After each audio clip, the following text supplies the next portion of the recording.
Okay, good morning. בסדר? Mr. Boris Zimin and Zimin family, Professor Klafter, Tel Aviv University President, Professor Yoav Hennis, Vice President for Research and Development, Professor Dan Pe'er, member of the Zimin Institute Scientific Board, Zimin Institute grantees, faculty members and guests. It is a pleasure to open the inauguration of the Zimin Institute for Engineering Solution Advancing Better World. Yesterday, Dr. Zimin received honorary doctorate here in Tel Aviv University due to the high appreciation of Tel Aviv University to his initiation to support and encourage academic activities that provide a potential for a better world. Each of us wish to push towards a better world. Dr. Zimin's vision deals with the tools how to make it happen.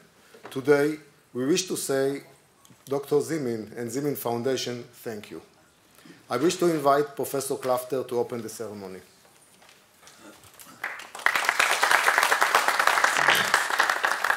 Thank you very much, Boris and the family, members of the foundation, rector of the university, Vice President of the University, Yoav Hennis, other members of the Presidium here, colleagues, students, deans. Every once in a while, a donor comes along who has really a big vision, a big dream, and a big idea. In the case of Dimitri Zimin, his vision was quite simple: to harness the boundless creativity of the Israeli engineers towards bettering the world. Once he saw the possibility which is within our Faculty of Engineering, his decision was to partner quite quickly and create really a partnership that will hopefully better the world. Dimitri is an engineer. He knows that a bit of inspired engineering can make a huge difference. So his idea, his hope is that this partnership is made in heaven. Tel Aviv University's well-developed innovation ecosystem and its close tie with the industry will really make a difference. And when we signed the agreement, and Dimitri was there in this ceremony, the idea was to create a fund that will encourage research which has a potential to take basic research and create something practical in the longer run. David has been nominated as the director of the institute, and Professor Hennis chairs the committee that distributes the funds, and I think that there are 5 winners. Some of them are here, I guess.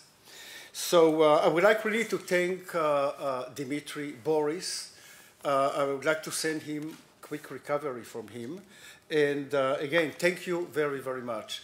And can I get the certificate? As I always repeat and say, that every good deed cannot go without a certificate, so you also get one.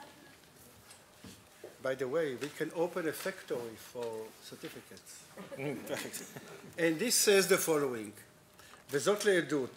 This is a witness that on the 4th day of May 2018, the Zimin Institute for Engineering Solutions Advancing Better Lives was inaugurated by Dimitri Zimin and family, thereby establishing an unprecedented framework for harnessing Israeli ingenuity in the service of humankind, providing the means to advance exciting research with high potential for real-world impact, reinforcing the international standing of Tel Aviv University as an engineering powerhouse and an engine that is driving and sharpening Israel's technological edge and reinforcing the distribution of Israeli scientists to bringing about happier, better, and more fulfilling lives at all. I like the happier, yeah. Signed by Yossi Rosenbachs, Dean of Engineering. Is Yossi here? He will come. He went to the Schmelzer. Oh, okay, so he sent his signature, and by myself. Thank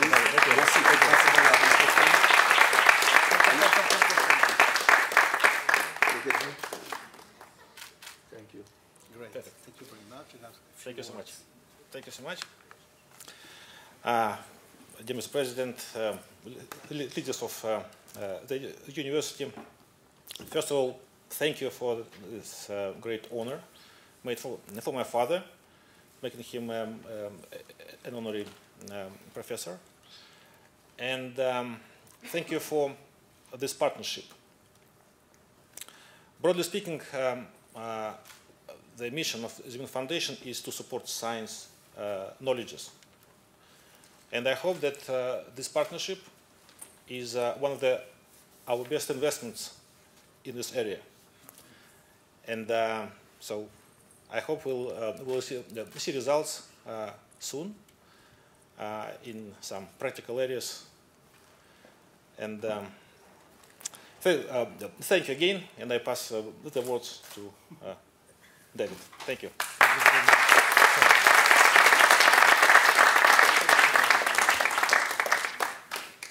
Okay, I have now exactly 5 minutes in order to share with you some details about the goals and challenges of Zimin Institute. I would like to describe very briefly the process that we did here, and then to describe what are the expectations that we have and the Zimin Foundation has. A lot of thinking was invested by Zimin Foundation team and the Tel Aviv University team to establish the right format for Zimin Institute that we just wanted to establish. It was clear that the new institute will focus on relatively mature projects which will be supported with significant amount of money. The 3 guidelines from Zimin Foundation were: the first, to attract the best quality, highest level research projects within the campus. Second, to focus on projects which with the potential to advance the world for better lives.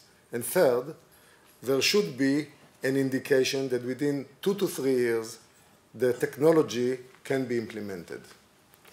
Making a better world is not an easy task. On one hand, we need to focus our effort in order to get the best solution. On the other hand, regularly, better solutions require participation of few disciplines. Thus, we realized that the operation format of the Institute should include short list of disciplines that will be selected annually by International Advisory Board from a long list of topics. This long list includes topics like deep learning, quantitative microscopy, personal medicine, cell therapy, advanced sensor, artificial intelligence, and a few others. The Institute is operated by the scientific board that include the head of the Institute, Dr. Mark Shmulevich, who is a nomination of the Zimin Foundation, Professor Miki Shainovitz from the Faculty of Engineering, and Professor Adi Barzel from the Faculty of Life Science. In order to meet the goals of the Institute, the Vice President for Research and Development Office helps to attract the highest level projects. He nominates each year a grants committee to select the grantees.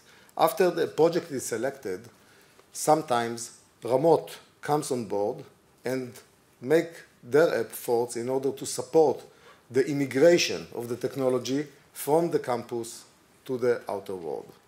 This year, we selected artificial intelligence and advanced sensor. The vision to integrate artificial intelligence, novel approaches with life science projects.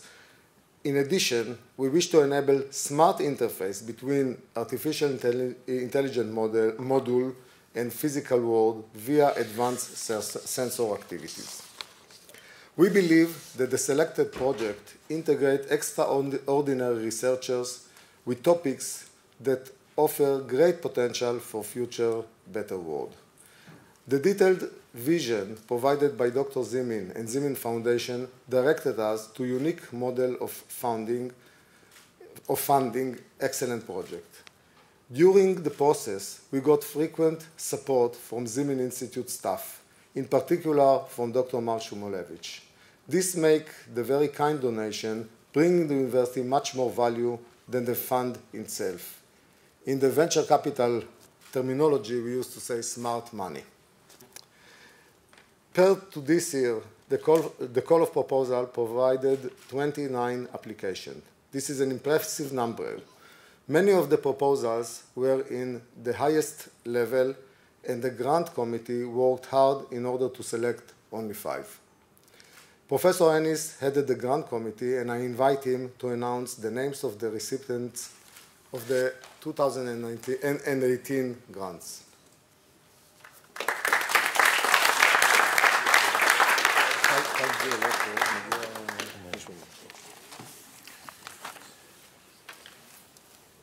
Thank you. So first of all, although he is not here, the first one to greet is Dr. Dimitri Zimin, because if not for him and for his contribution, this institute would not have existed. Second, of course, Boris, for fulfilling his place here and for being on board of this very important institute and initiation. And of course, Mark, thank you for all the help and the participation in the committees and all the great ideas that you have advanced forward, which have greatly facilitated the work of the committee. So I want to be brief, so I'll go straight to the 5 projects that were chosen. There were 29 applications and only 5 were chosen. And it's not that others were not worthwhile, but we just chose the best 5 as far as we could judge. And the others can, of course, submit again in the following years, and hopefully they will do better. So the first one, actually, is an interesting mix between psychology and engineering. So a psychologist and an engineer were touring the wilderness of northern Canada at the time, and they got into a furious snowstorm and they almost got buried in it. They didn't know where to go. Finally, they find a deserted shack. So they go into this shack and they find everything inside. It's nice and cozy, there is fire, but there is a stove, and they are very hungry. And the stove is hung very up high on the ceiling. It's very difficult to get in there. They can't figure out why. And they start to think why the owner of this place did it like that, right? So the engineer says, oh, he must have calculated that according to thermodynamics, the heat tends to go up. So it is more efficient for the stove to be up higher. So this is why they did it there. He did it there. And the psychologist says, no, it can't be that.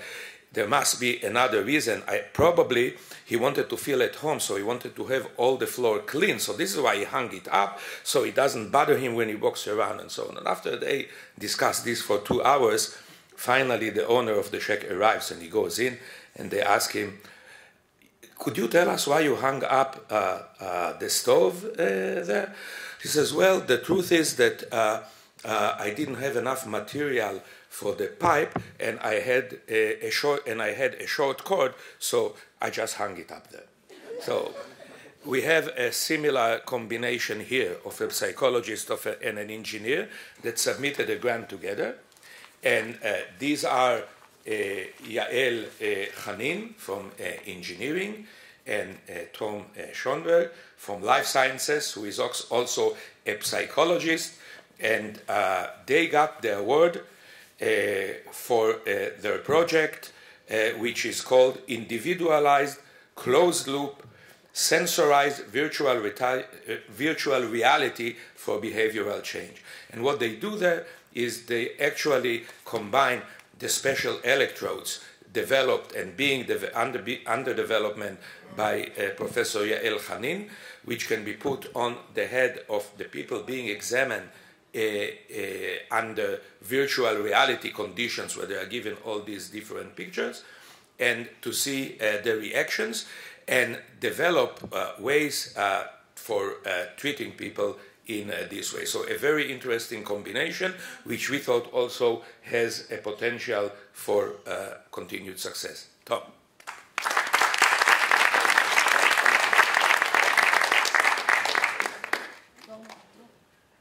I wanted to give him a check. Sharon is supposed to. Okay. I wanted to give him a check, but because the donor, it's not in this case, but the donor sometimes asks to be anonymous, and then he gives the check without signing it. Okay. The second proposal that won the grant is a proposal by Professor Noam Shomron from the Faculty of Medicine. And so, Faculty of Medicine, we are dealing with doctors, you know, so I can only say, I want to be short, so it will be a very brief job. So, you know, with doctors, it's always that you want the second, you have to go and get a second opinion, right? So the best advice is, if you want to save money, get the second opinion first. Noam?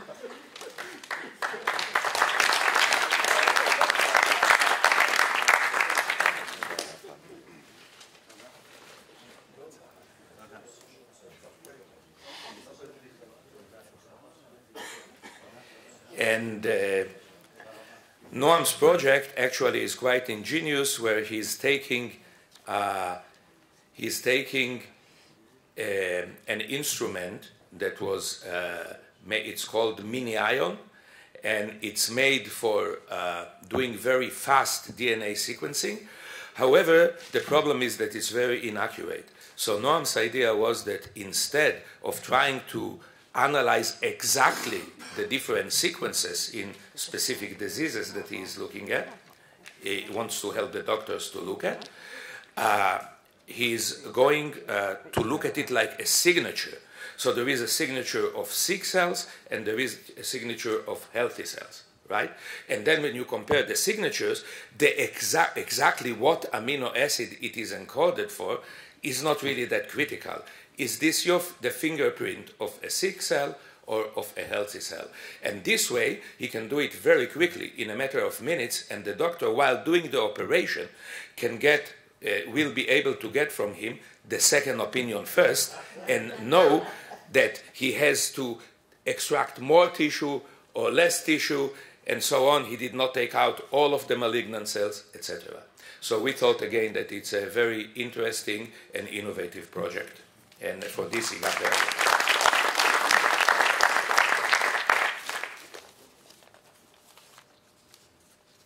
Okay. So, the next project, so we are now getting into heart surgery. Professor Rami Haj Ali, School of Mechanical Engineering, Faculty of Engineering. The grant subject is innovative artificial intelligence algorithms for heart medical procedures, optimal intervention time for transcatheter aortic valve replacement. So again, it's a project which helps humankind in helping in heart surgery. And you know that there were several surgeons that were arguing which are the patients that are the easiest to operate upon. And one said, I like best to operate on electricians. Why? Well, you open them up, everything is color-coded. You know, the veins are blue, the arteries are red. So you know what you're doing. You're not cutting anything wrong. The other one says, I like best to operate on income tax people. Why income tax people? So, well, you open them up, everything is ordered in files. This is the liver file. This is the heart file. You can't go wrong. The third one says, I don't agree with you. I think the best one to operate on are politicians. Say, why? So they are the simplest. What do you mean the simplest? Well, you open them up. They have no heart. They have no guts. They have no spine. And the best part is that the head is interchangeable with the butt.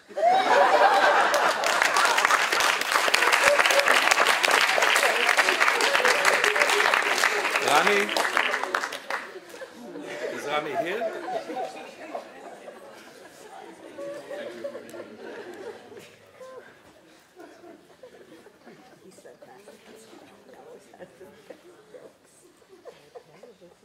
Okay, the next one, Professor Jason Friedman, Physical Therapy, Faculty of Medicine. This is the first time that I ran into a physical therapist who is also an expert in computer science.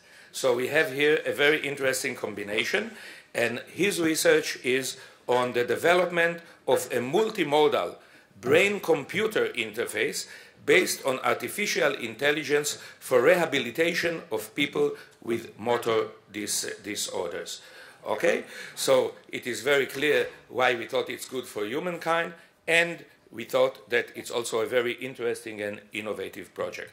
And about physical therapy, in fact, I'm sometimes afraid to make jokes because sometimes I have to go to them and then I can suffer. But, you know, one patient came to the physical therapist and said, doctor, I got to spend every day now 40 minutes on the exercise bike. And the physical therapist looks at him and says, you know, how about trying next to turn the pedals?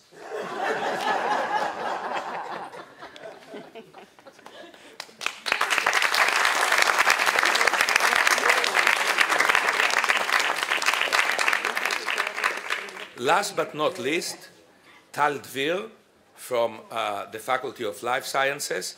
And Tal, unfortunately, could not be with us today because he has back problems, really serious ones. And he sent a student of his to get it in his place, one of the members of his lab. And Tal is a very interesting combination because although he is a biologist, he's working on actually mending hearts. I thought it would be great if he could mend broken hearts from love, and this could be a real startup, but this apparently is more difficult. So his project is on 3D printing of cardiac patches with integrated sensors and actuators to regenerate the infarcted heart. Very, very interesting project, and which we thought has both a commercial and a human benefit potential with it. Now, molecular biologists, you know, I am almost one of them, so I can really give the jokes freely. Yeah. So there is one of them, I may have told this one, and he is taking a trip in Spain, in Portugal, and he meets a shepherd with many sheep scattered around. Okay, and he talks with the shepherd and says, you know, if I tell you exactly how many sheep you have and in what condition they are, can I take one? He said, how can you tell? He said, well, I'm a professor of biology and this is my expertise. He says, okay, go ahead. He says, well, you have 76 sheep and 13 of them are pregnant right now. He says, wow, that's unbelievable. How did you know? I told you it's my profession, so can I take one? He says, well, a bet is a bet.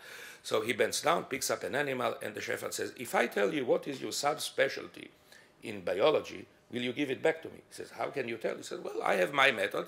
He says, okay, go ahead. He says, you are a professor of molecular biology. He says, how did you know? He says, well, because out of all my sheep, you picked up my dog. Okay, so the representative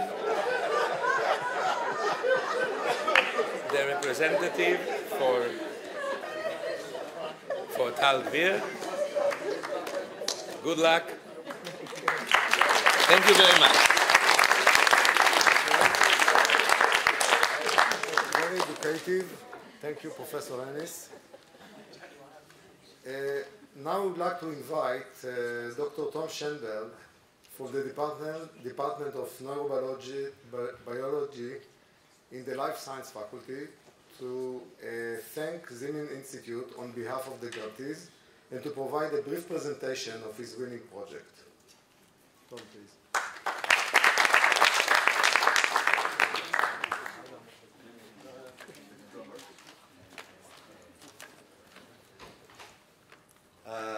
So, thank you very much, and I guess you guys can imagine standing here after Yoav giving all these jokes. So I'm here, so first of all, Professor Joseph Lafter, the President of the University, and the Director Yaron Oz, the VP, and rectors, deans, and governors, thank you. I'm just used to doing science, not all these thank you. So, but here I'm really fortunate, I think, to thank the Zimin Institute and your father on behalf of everyone, because I think that the choice, when I heard about this, so the choice to put it here in Tel Aviv University, I think it perfectly fits. We're a very vibrant university, I think, young, and it's like if you've been in the city, it's very fast pace, and you know, this is the heart of the startup nation, is in Tel Aviv. You see that now, like more people speak other languages in Tel Aviv when you go to a restaurant, it's amazing. And so definitely we're all really, I want to thank you for this on behalf of all the winners. So thank you very much for this. And I think that, you know, like the vision of the Zimin Foundation, so I like to say, you know, basic science is great, engineering is wonderful, but I think once they're put to good use for the better of humanity, I think that's the most important part. So really, thank you again. And so I want to move to our project, and as Yoav said, he called me a psychologist. We'll talk about it in the department later. So we have a long name. It's two people. So it's Yael Hanin, who sends her thank you as well, and myself. And so she sits at the Department of Electrical Engineering, and I'm a life science. We're both Sagol school professor, which is truly interdisciplinary. And I think that I want to show you now very quickly how our proposal, I think, fit perfectly with the call of the Zimin Institute, both applied groundbreaking research, applicable, I hope, in the near future, and how to contribute to a better world. So Yael Hanin, so I brought one slide so you know who she is. And you know, I thought about it, and I saw that, okay, what are the commonalities? Because really, she's amazing. And I said, first of all, so I don't have an undergrad degree, so you can't call me a psychologist, because I was raised here by the special Lautner program, and I have directly a master's program, and it's an interdisciplinary program. I think it's unique worldwide, and the reason I mention it is because I'm so proud. I think it nurtured the interdisciplinary nature of. So you know, I was trained here. I have a master's in psychobiology, a PhD, but nobody can call me a psychologist because I don't have an undergrad, which is great, and I sit in neurobiology, and it's truly interdisciplinary. And I think the commonality between me and Yael is that I also have an ERC grant, and all the rest, I'm working on all of these papers. Another reason I'm putting this picture is because you can see here that Yael is wearing weird stuff on her face and on her hand, and this is not makeup, this is not unique makeup. These are the advanced sensors that she developed, the skin sensors, the tattoo sensors, that can be there, put there chronically for a long time. And taking her expertise with that, and what I do in my lab, so I study behavioral change, and I developed a task called the Q approach task, where we show the mere association of a Q and a button press leads to long-lasting preference change. Now that's all really nice, but we do it in the lab, and the lab is boring.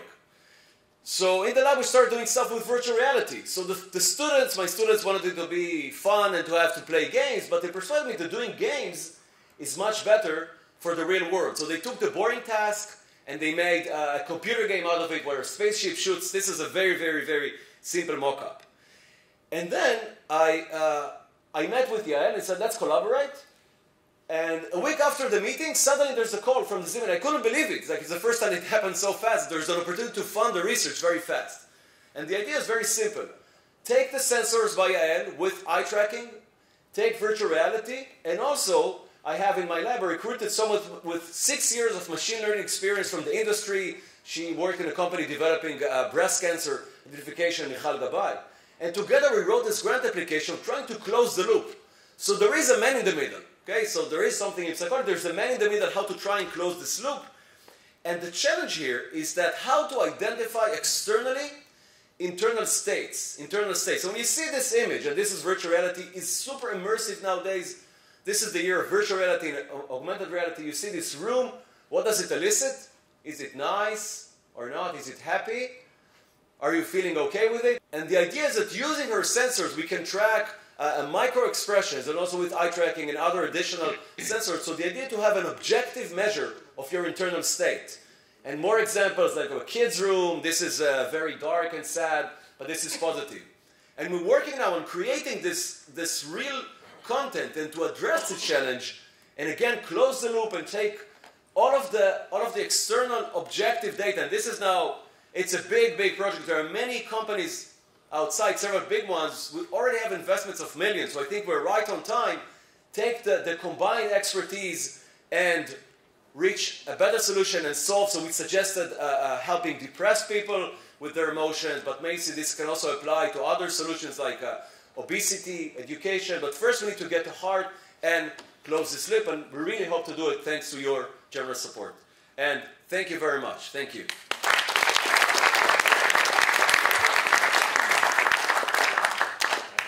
Thank you, Tom. Now it is my pleasure to invite Professor Dan Pe'er to provide a short scientific lecture. Very short. Very short. I just want to say that Dan is from the Faculty of Life Science. Nobody's perfect. And he has a significant experience and achievements in translation research, and he will talk about translation medicine from nanotechnology to precision therapeutic. Excellent. So, thank you so much. I'm going to be quick and brief, but I think my take-home message is, combining engineering with biology, or combining technology with biology, and deliberately I'm not saying medicine, is very unique. Those two things do not usually talk to each other. It's like oil and water, right? So chip from electronics do not talk with tissue in biology. But now there is a way to merge them, combine them together. And we as a scientist has an obligation to try and to figure out how to do this. I'm going to start with a biological, psychological, and engineering problem and see how you think. So how we define our challenges. Now, some of you have seen this, but I'm going to give it a bit of a spin, or a different spin, I hope. Let's assume, and it's a true story, that the car is fallen into the river. And now your task is to take it out from the river. What will you do? How are you going to take a car that has fallen into the river outside the river? Either you're tired or... Magnet. You're a very original thinker.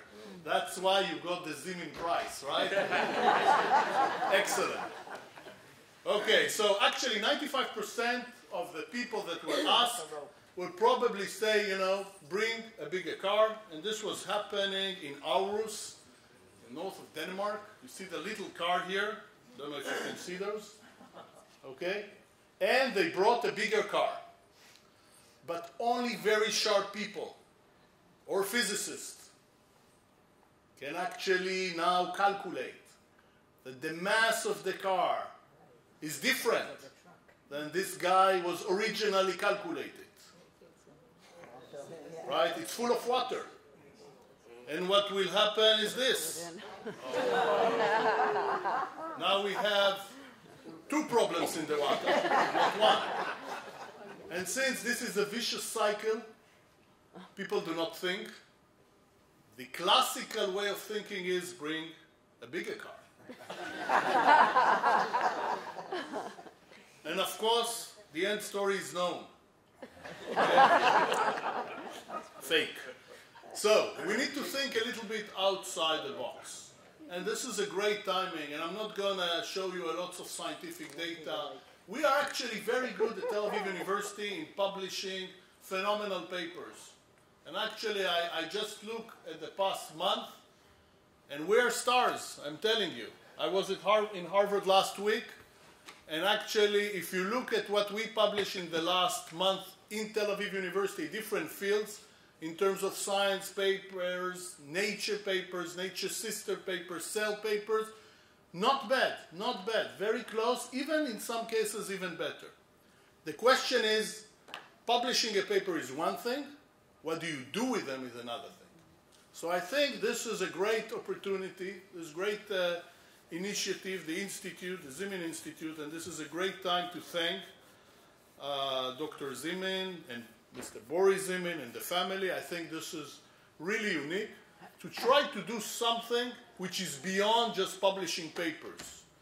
Nurturing good science doesn't necessarily mean that we can make those as new entities for humanities, new medical devices, new drugs, new visions, etc.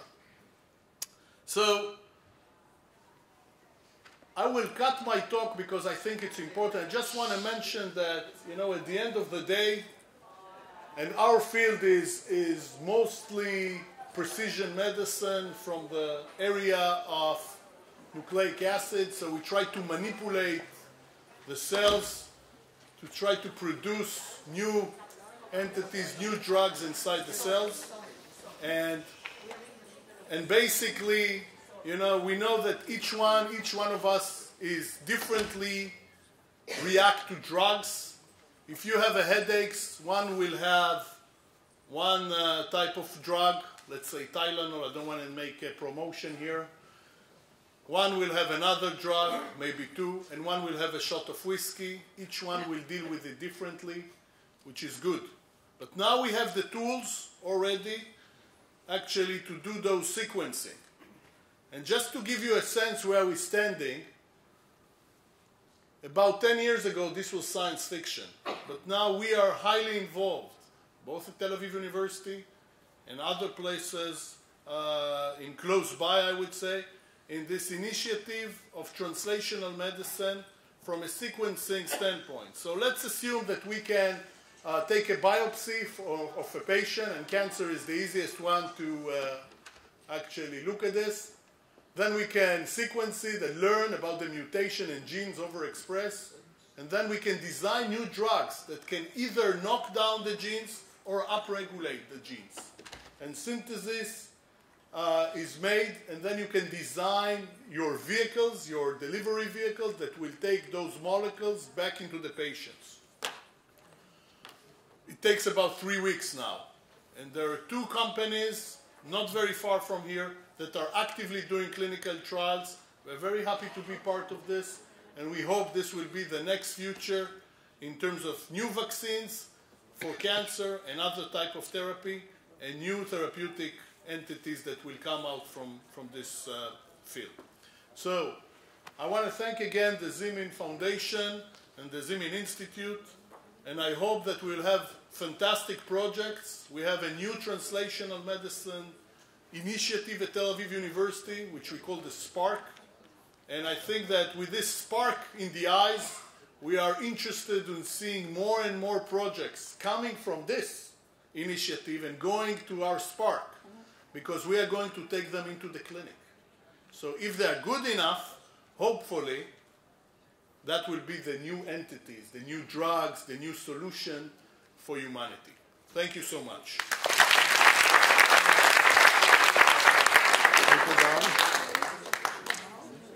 Before ending the ceremony, I would like to thank again Dr. Zimin, Zimin family, and Zimin Foundation, and hope to report great achievement from the fascinating research projects that we are funding thanks to you.